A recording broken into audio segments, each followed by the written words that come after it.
हाल ही के रिसर्च में खगोलविदों यानी एस्ट्रोनॉमर्स ने सबसे दूर की आकाशगंगा की आयु के बारे में कन्फर्मेशन दी है।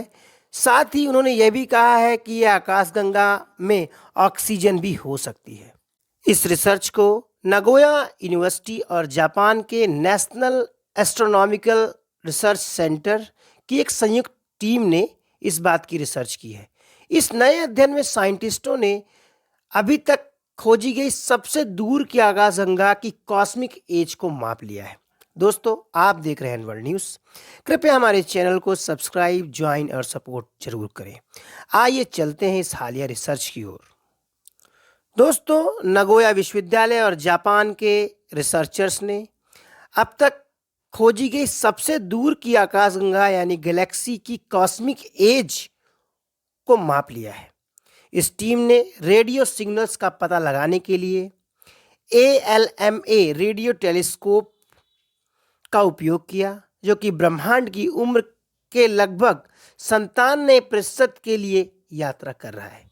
यह खोज जेम्स वेब स्पेस टेलीस्कोप द्वारा खोजी गई सबसे प्रारंभिक ब्रह्मांडों में आकाशगंगाओं के अस्तित्व की पुष्टि भी करती है। इस शोध को रॉयल एस्ट्रोनॉमिकल सोसाइटी की मंथली पब्लिकेशंस में प्रकाशित किया गया है।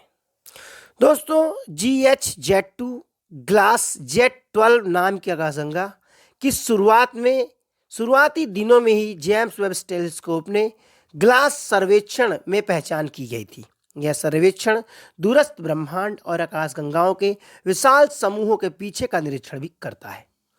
इन अवलोकनों में कैमरे में अलग अलग कई तरह की यानी रंगों की आकाशगंगाओं की खोज की थी, जिसमें डिफरेंट बैंड और इंफ्रारेड जैसे कैमरों यानी फिल्टर का इस्तेमाल करके इन छवियों यानी इन पिक्चर्स को खोजा गया था, जिसमें दूर की आकाशगंगाओं के लिए प्रकाश को हम तक पहुंचने में इतना लंबा समय लगता है कि ब्रह्मांड के विस्तार ने इस प्रकाश के रंग को तथाकथित रेड शिफ्ट के दृश्यमान प्रकाश स्पेक्ट्रम के लाल सिरे की ओर स्थानांतरित कर दिया था।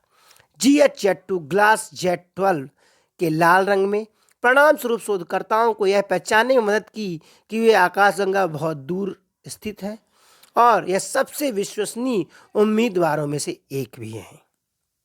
इस आकाशगंगा की खोज के तुरंत बाद ही नगोया विश्वविद्यालय और जापान के राष्ट्रीय खगोलीय वेधशाला के 2 प्रारंभिक कैरियर यानी जो रिसर्चर्स होते हैं, उनके शोधकर्ताओं ने आकाशगंगा की सही उम्र की पुष्टि करने के लिए स्पेक्ट्रल लाइन की खोज के लिए चिली के ALMA स्पेक्ट्रल के करीब 40 रेडियो दूरबीनों का उपयोग किया था।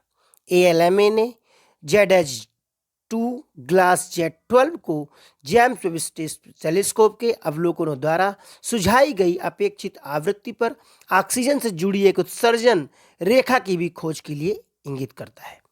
अपेक्षाकृत कम गठन समय के कारण दूर की आकाशगंगाओं में ऑक्सीजन आमतौर पर प्रचुर मात्रा में मौजूद होता है।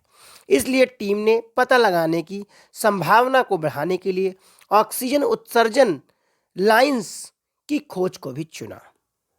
दोस्तों, आपको बता दें कि ये जो आकाशगंगा है, इसकी खोज जेम्स वेब स्पेस टेलीस्कोप ने अपने शुरुआती दिनों में ही जो इमेजेस भेजी थी, उनमें इस आकाशगंगाओं की पुष्टि की थी। दोस्तों, आपको बता दें कि ये गहरे ALMA अवलोकन बिग बैंग के बाद पहले कुछ 100 मिलियन वर्षों के भीतर इस तरह की आकाशगंगाओं का अस्तित्व हुआ होगा।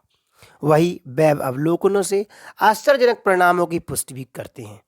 जेम्स वेब टेलीस्कोप का काम अभी शुरू ही हुआ है, लेकिन और भी आने वाले दिनों में वह कई सारे पिक्चर्स भेजेगा, जिससे हमारे अंतरिक्ष के कई सारे रहस्यों से पर्दा भी उठाया जा सकेगा।